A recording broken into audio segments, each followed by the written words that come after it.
Sekarang ke sejarah perkembangan qiraat.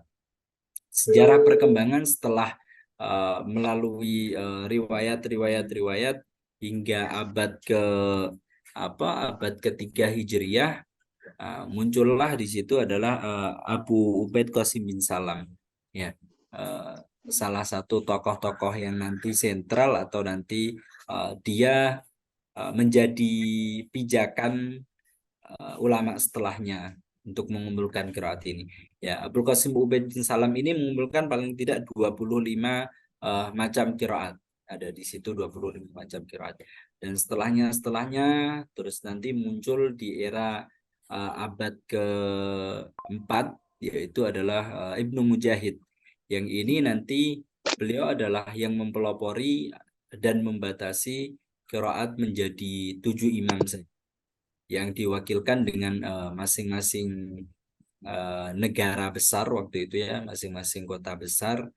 Ada di situ Nafi' di Madinah, ada Ibnu Katsir di Mekkah, ada Abu Amr al-Basri di Basrah, ada Ibnu Amir di Syam, dan tiga berikutnya ada Asim Hamzah Kisai itu ada di Kufah, Ya, ini adalah berhubungan erat dengan eh, kodifikasi Al-Quran yang waktu itu dilaksanakan atau di puncaknya disempurnakan di era sahabat Utsman, yang setelah ada tujuh wakilah 5 mushaf itu dikirim ke kota-kota besar, ya, kota-kota besar tadi ada Basrah, Syam, Kufah, Mekkah, dan itu. Nah, yang itu pengiriman Quran itu tidak tidak saja serta-merta dikirim mushafnya saja, tapi juga dikirim ke situ qori'nya, di situ dikirim gurunya.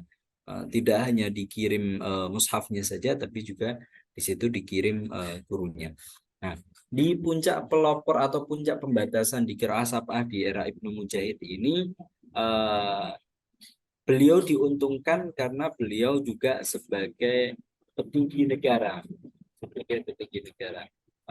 yang mana kita tahu bahwa ketika ada perdebatan di masyarakat, maka keputusan hakim atau keputusan pemerintah adalah raf'ul khilaf. Dia yang membuang atau mengangkat perdebatan itu, yang kita harus ikuti, kira-kira seperti itu, ya. Maka di situ beliau mensyaratkan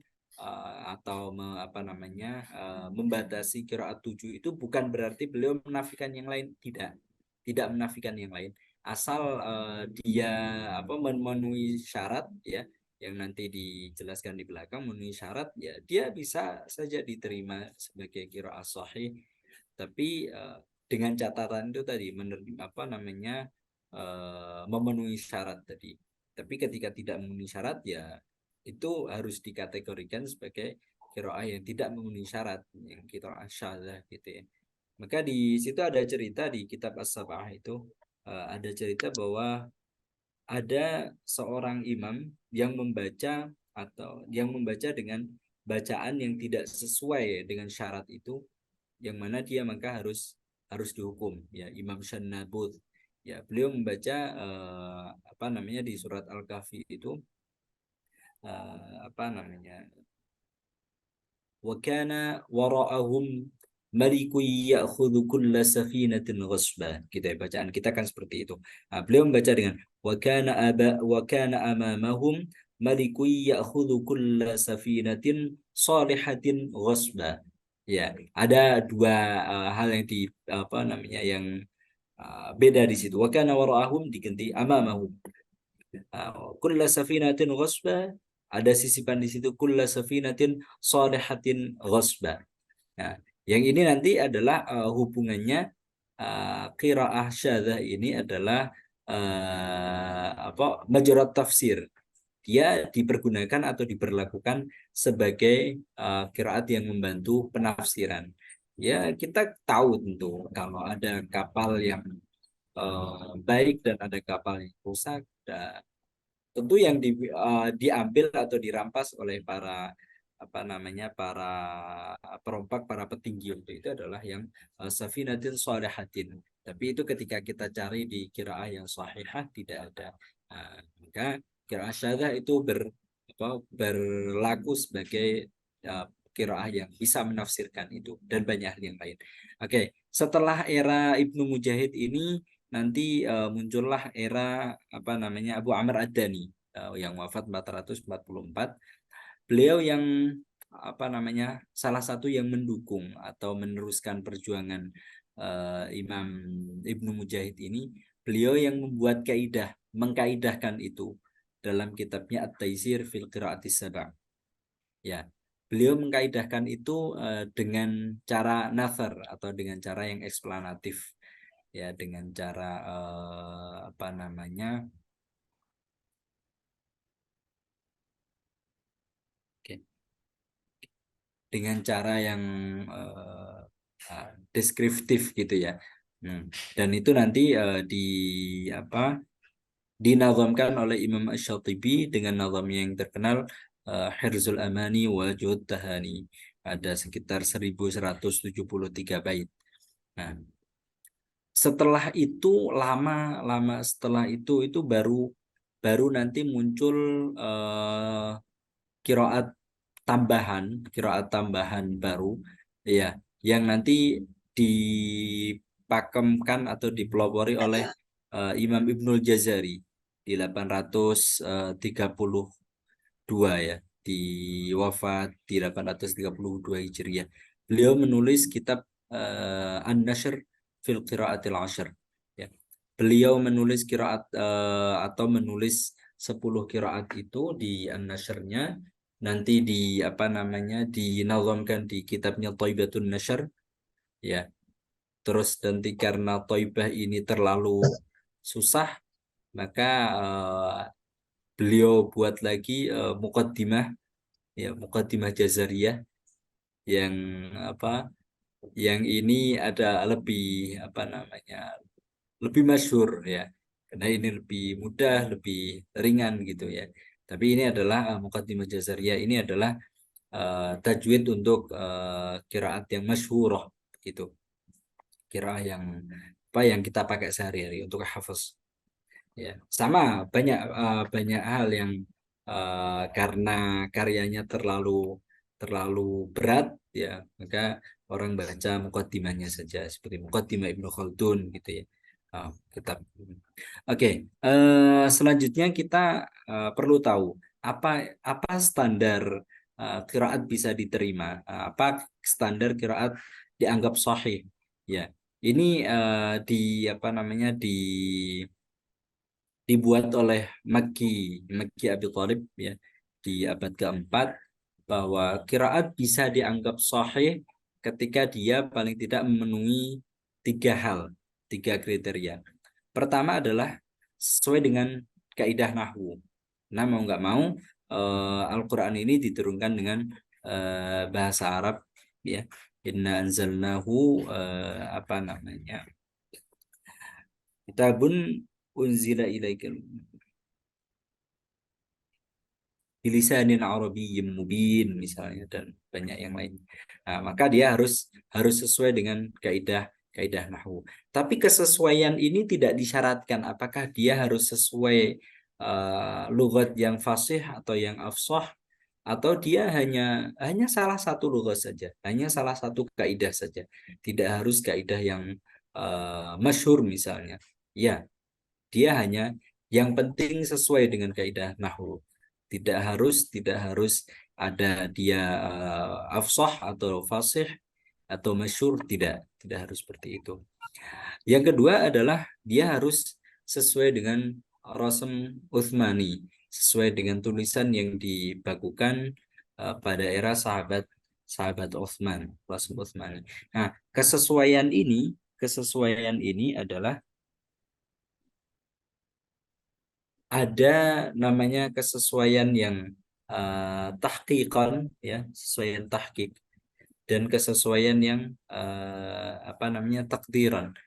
Kesesuaian tahqiqan adalah kesesuaian yang tidak harus merubah, tidak sampai merubah apa namanya wadah hurufnya, tidak sampai merubah wadah hurufnya.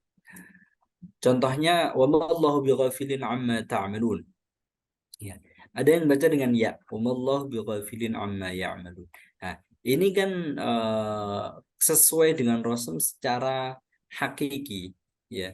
Karena kenapa? Karena kita ketahui Rasul adalah wadah huruf, bukan bukan tentang titik dan tidak titik gitu. Nah, misalnya ada kata eh, apa lagi misalnya. Nah, misal contoh yang takdiran, ya, contoh yang takdiran. Ada wa ma yukhadi'una wa ma yakhda'una illa anfusahum wa ma yash'urun. Ya, semuanya menulis dengan tanpa alif di setelah kha. Yakhda'un gitu. Tapi ada qiraat yang baca dengan wa ma yukhadi'una illa anfusahum, ya. Seperti yang depannya yukhadi'unallaha fi qulubihim maradun fazadahumullahu marada wa lahum 'adzabun alimun bima kanu yaktubun. Wa-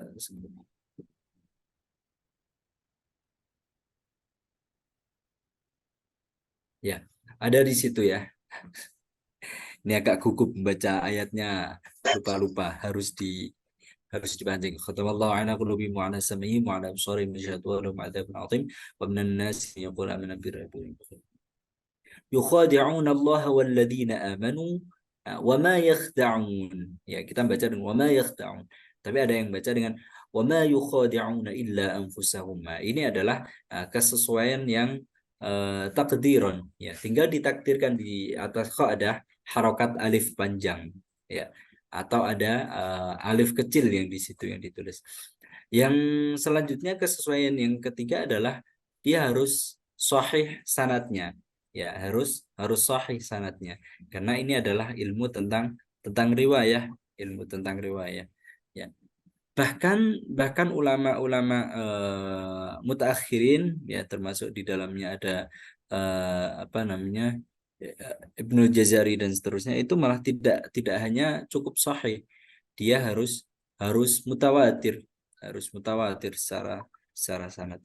Karena ini adalah berkaitan dengan apa namanya ilmu riwayat, maka dia juga ada yang sahih dan tidak sahih, ada di situ dhaif, ada di situ masyhur dan lain sebagainya.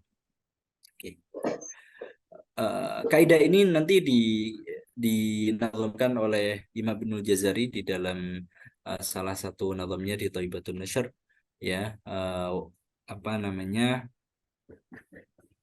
di situ fakullu ma wafaqa wajhan nahwi wa kana lirrasmi ihtimalan yahwi wa sahha isnadan wal qur'anu fa hadhihi thalathatul arkanu, ya. Bahwa dia dianggap qiraah sahih ketika dia memenuhi tiga hal, yaitu pertama adalah muwafaqah dengan kaidah nahwu, yang kedua adalah muwafaqah atau sesuai dengan rasm. Nah, beliau menambahkan di situ